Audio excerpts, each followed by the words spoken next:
Want to be a journalist or expert in international matters without any knowledge in the matter?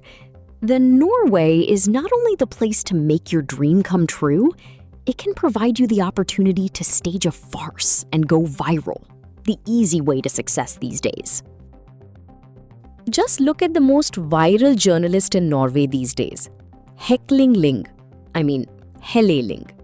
She openly admits that she has never studied India. India is not even her field of coverage. She has never visited India. She knew the event format did not permit questions.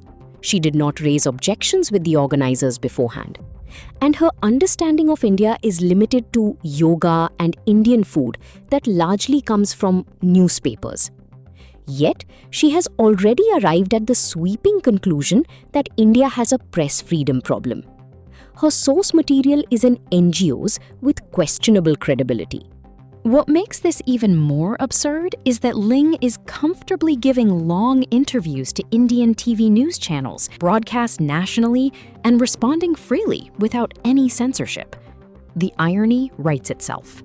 Lyng defended her heckling act as confrontational journalism. Yes, confrontational journalism. The noble art of launching unverified verbal accusations to set a predetermined political narrative, completely bypassing the actual facts. Interestingly, internet sleuths quickly looked into Lyng's public archives and found past articles where she highly praised authoritarian structures in Beijing. So, lecturing a democracy is mandatory, but swooning over actual authoritarian regimes? That's completely acceptable. The structural hypocrisy is spectacular. The entire debacle was performative and sponsored. Otherwise, why deliberately interrupt a format she already knew did not allow questions?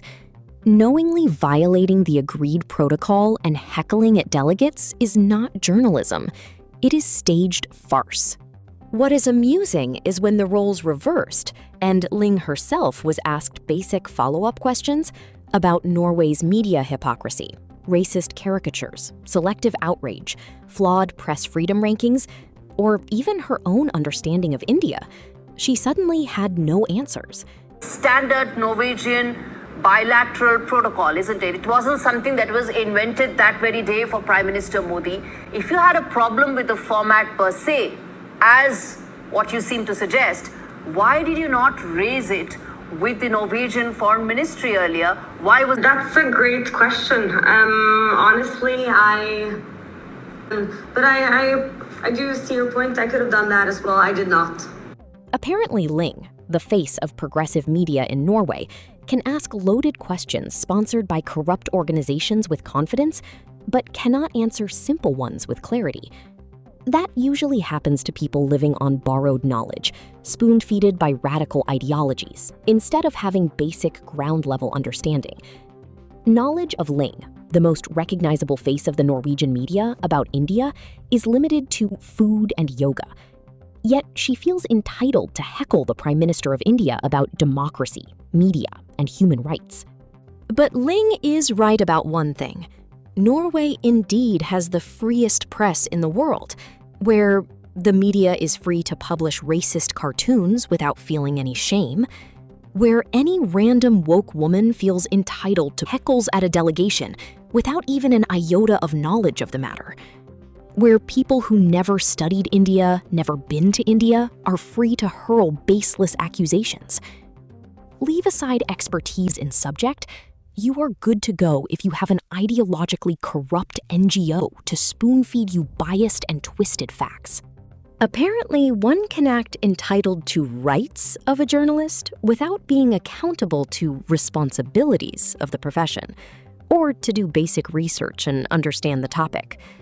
All this is the modern Western model of free media requires is minimal knowledge with maximum moral certainty. And then they wonder why people no longer take this global expert class seriously. Thanks for watching The Viewpoint. Please like, share, subscribe, and comment your thoughts on this. Stay connected.